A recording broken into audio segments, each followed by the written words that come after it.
తాకట్లో ఉన్న మీ బంగారాన్ని విడిపించి ఆ రోజు ఆన్లైన్ రేటుకి కొంటాం. Sharma gold company. నమస్కారం అండి, సుమన్ టీవీకి స్వాగతం. నేను గీతాంజలి. ప్రస్తుతం మనతో పాటు ఉన్నారు భారతీయ శంకరపీఠం వ్యవస్థాపకులు, ప్రముఖ ఆధ్యాత్మికవేత్త, జ్యోతిష్యులు, బ్రహ్మశ్రీ అన్నవరపు తిరుపతిమూర్తి అవధాని గురువు గారు. వారితో మాట్లాడి ఈ పరాభవనామ సంవత్సరంలో మొదటి సోమవారం రోజు ఏదైతే ఉందో ఆ రోజున సౌభాగ్యం కొరకు మహిళలు ఖచ్చితంగా ఆచరించవలసిన నియమం ఒకటి ఉందన్నారు. అది ఏమిటనేది గురువుగారి మాటల్లో విని తెలుసుకుందాం. ఆచరించే విధానం కావచ్చు, ఏ విధంగా చెయ్యాలనేది ముఖ్యమండి. అది తూచా తప్పకుండా మనం పాటిస్తే ఆ యోగం ఖచ్చితంగా అందుకుంటామని చెప్తారు. మరి గురుగారితో మాట్లాడదాం. గురుగారు నమస్కారం అండి. ఓం శ్రీ మహాగణాధిపతయే నమః. గురుగారు, ఈ 23వ తారీఖు మార్చు నూతన సంవత్సరం వచ్చేసింది కాబట్టి మరి ఈ సోమవారం ఏదైతే ఉందో ఆ రోజున ఒక యోగం ఉంది, ప్రత్యేకించి సౌభాగ్యాన్ని వృద్ధి చేసుకునే యోగం అని విన్నాను. ఒక ప్రక్రియ ఉంటుంది, ఒక పరిహారం, అది చేయాలి, భర్తకి చాలా మంచిది అది అని విన్నాము. అది ఏమిటి తెలియచేస్తారా? సౌభాగ్యాది చ యత్కించిత్ దృశ్యతే లలనాజనే అని చండిలో ఒక విధానం చెప్పబడింది. ఇందులో ఇది ఎందుకు వచ్చింది, ప్రతి సంవత్సరం వస్తుందంటే రాదు.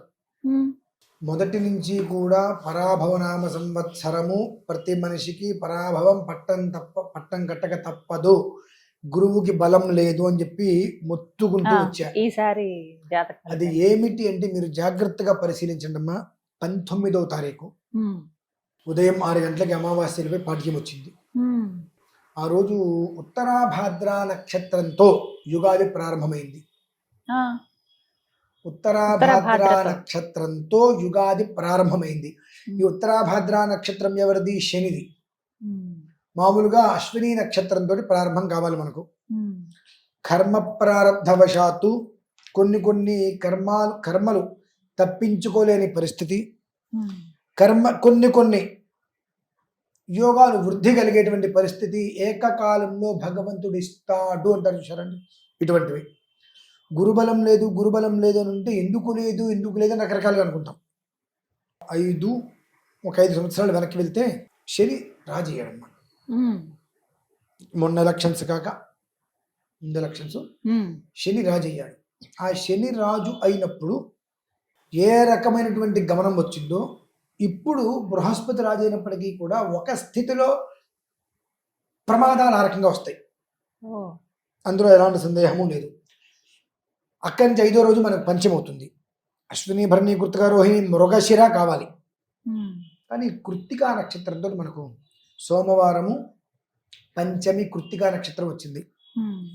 తద్వారా అటు కృత్తిక అనేటువంటిది రవి నక్షత్రం, రవిధిపతి. ఇటు ఉత్తరాభాద్ర అనేటువంటి శని రవి కలయిక అనేటువంటిది చాలా బహు ప్రమాదాలకి మూలం. కొన్ని జీవితాలు విచ్ఛిన్నమైపోవడానికి మూలం, కుటుంబ కలహాలకి మూలం. ఒక్క మాటగా చెప్పాలంటే స్త్రీకి సౌభాగ్యహీనత కలగడానికి ఎక్కువ అవకాశాలు ఉంటాయి. అంటే స్త్రీకి సౌభాగ్యహీనత కలగడానికి అంటే పురుషుడికి అనర్థం కలిగితేనే కదా. అవునండి. ఇటువంటి ప్రభావితంలో తనను తాను ఎలా కాపాడుకోవాలి అనేటువంటి విషయంలో అదృష్టం పంచమి రోజున అవడం. మనకు యోగం పంచమి అవటం, సోమవారం అవటం. సోమవారము అనేటువంటిది మనం శివుడికి అభిషేకం చేస్తూ ఉంటాం. మనకు బుద్ధి లేదు కాబట్టి శివుడికి అంటాం మనం. బుద్ధుండి జ్ఞానం ఉన్న వ్యక్తి అయితే చంద్రుడికి అభిషేకం అంటారు దాన్ని. సోమవారం అంటే చంద్రుడు, శివుడు కాదు, సోముడు, చంద్రుడు. ఆయన కూడా ఈశ్వరుడు నెత్తి మీద ఉంటూ ఉంటాడు. చంద్రుడికి అభిషేకం అనేటువంటి సోమవారం రోజునాడు ప్రత్యేకంగా ఎందుకు చేయాలి అనేటువంటి విషయంలో ఆ రోజునాడు విశేషంగా ద్రవ్యాలతో అభిషేకం చేస్తూ ఉంటారు. కాబట్టి ఆ చంద్రుడు అనుగ్రహించి చంద్ర బలాన్ని వృద్ధి చేసి నీ మీద చంచలత్వం లేకుండా, చంద్రారిష్టేతి సంప్రాప్తే చంద్ర పూజాంచకారే చంద్రధ్యానం ప్రవక్ష్యామి మనఃపీడ, మనస్సుకి ఎలాంటి పీడ లేకుండా ప్రశాంతతను ఏర్పరుస్తారు సోమవారం అభిషేకం చేసుకుంటే. అది చంద్రుడికి. మనం ఈశ్వరుడు అని అంటూ ఉంటాము. సరే, చేసేది శివలింగానికే, కానీ చంద్రుడికి ప్రధానం. అయితే ఇక్కడ మనం తీసుకోవాల్సింది ఆ సోమవారం అవ్వటము, పంచమి ఇవ్వటం.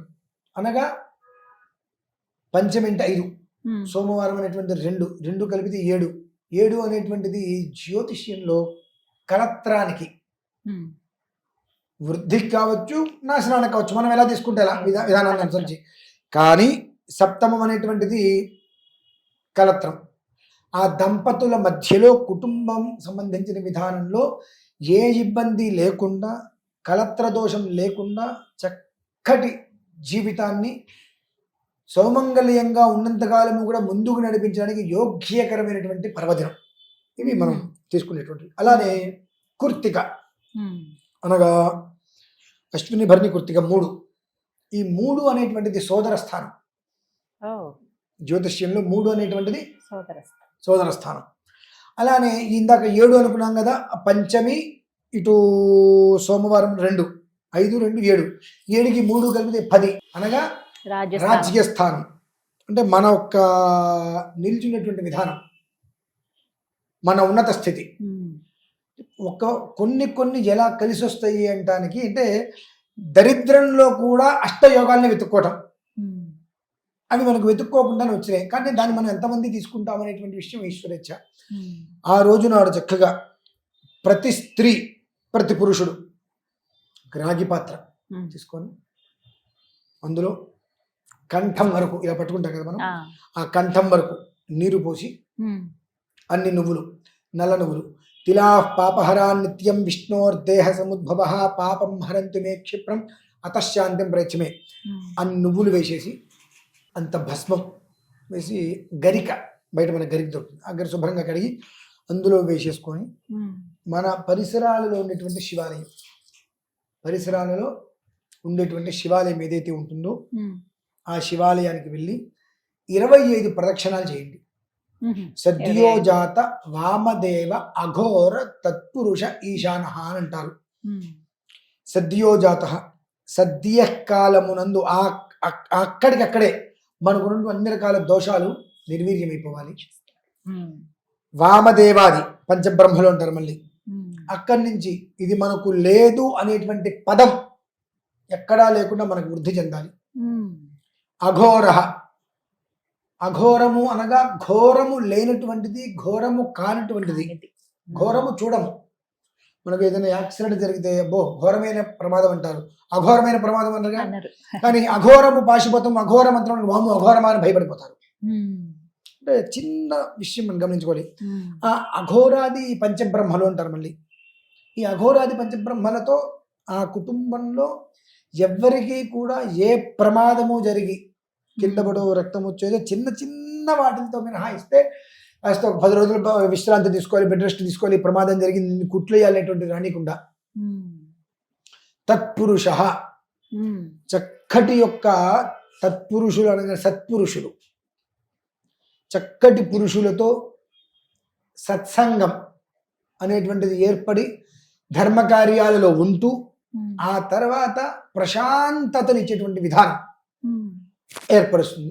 కాబట్టి ఒక 5 ప్రదక్షిణానికి ఒక్కొక్క విధానం, అలా 25 ప్రదక్షిణాలు పూర్తి చేసుకొని ఆ కలశంలో ఉన్నటువంటి నీళ్లు ఆ ఈశ్వరుడి శిరస్సు మీద శుభ్రంగా మొత్తం తిప్పేసేసిన పోసేసిన తర్వాత ఈశ్వరుడి మీద మొత్తం పడేలా కింద పడంగా ఆ నీళ్ళు తీసుకొని నెత్తి మీద చల్లుకొని కళ్ళకి చాలు. ఒకేలా భస్మం ఏదైనా మీకు అందింది అనుకోండి, ఇలా పెట్టేసుకోండి. ఈశ్వరుడి యొక్క అనుగ్రహం వలన స్త్రీకి ఏది ఉన్నా లేకపోయినా 5వ తరం చాలా ఇంపార్టెంట్. ఆ 5వ తరం అనేటువంటిది అకారణంగా యమధర్మరాజు వచ్చి తీసుకెళ్ళు, అకారణంగా యమధర్మరాజు వచ్చి తీసుకెళ్ళు. చంద్రశేఖరమాశ్రయే మమ కిం కరిష్యతి వై యమః. ఆయన 16 సంవత్సరాలకు ఆయుష్ పూర్తయిపోయిందనంటే శివుని పెట్టుకున్నాడు. ఇట్లా నేను ఈశ్వరుని పెట్టుకున్నా, చంద్రశేఖరమాశ్రయే, చంద్రశేఖరుని ఆశ్రయించా, మమ నేను కిం కరిష్యతి, నువ్వు ఏం చేస్తావు నీ జాతరం చేసుకో అని చెప్పి యమధర్మరాజు మీదకి. మరి ఆ రకంగా ఆ చేసేటువంటి ప్రక్రియ వలన తన భర్తకు ఏ కారణం చేత కూడా అకాలంగా వచ్చేటువంటిది ఎలాంటిదైనప్పటికీ కూడా అనర్థం, ఎలాంటి ఇబ్బంది కూడా అకారణంగా వచ్చేటువంటి అవాంతరాలను పూర్తిగా దూరం చేసి ప్రశాంతతను చేకూర్చేటువంటి అద్భుతమైనటువంటి రోజండి. ఆ రోజు నాడు చక్కగా ప్రతి ఒక్కరూ ఒకవేళ గుడికి అవకాశం లేకపోతే ఒకవేళ దగ్గరలో లేదండి శివాలయం అనుకున్న వాళ్ళు ఏం చేయాలి? ఇంట్లో చక్కగా తులసి గోడ దగ్గర శివలింగాన్ని పెట్టేసుకొని దాని చుట్టూ చక్కగా చేసి వేసుకోవటం. అదే రోజు నాడు నేను ప్రత్యేకంగా పంచముఖ మహామృత్యుంజయ హోమం చేస్తున్నాను. ఈ సద్యోజాత వామదేవ ఏవైతే ఉన్నాయో వీటితోటి వీటికి కరక్కాయ చాలా అవసరం అండి. కరక్కాయ అంటారు. అవునండి, తెలుసు. వర్షానికి 1,00,000 కరక్కాయలు తెప్పిస్తున్నా. అమ్మో, చాలా పెద్ద సంఖ్య. 1,00,000 కరక్కాయలు తెప్పించి ఆ రోజు నాడు బయట వాళ్ళు ఎవరు వచ్చినా రాకపోయినా నా అనేటువంటిది పరిసరాలలో ఉంటూ భారతీయ శంకర పీఠాన్ని ప్రతిరోజు వృద్ధి చేసుకుంటూ వచ్చేటువంటి ప్రతి ఒక్క మనిషి, అలాగే భగవత్ చింతనలో ఉండేటువంటి మనుషులకి కూడా ఏమీ కాకుండా ఉండాలనే ఉద్దేశంతో ఈ పంచముఖ ఈశ్వరుడికి సంబంధించినటువంటి మహామంత్రాలతోటి మృత్యుంజయ హోమం కూడా ఆ రోజు నాడు ప్రధానంగా అందులో నేను చేస్తుంది ఏమిటి అంటే కరక్కాయ. అదేమిటి అంటే దాన్ని హరిత అంటారండి. హరిత, కరక్కాయని హరిత అంటారు. హరిత అంటే విష్ణుమూర్తి.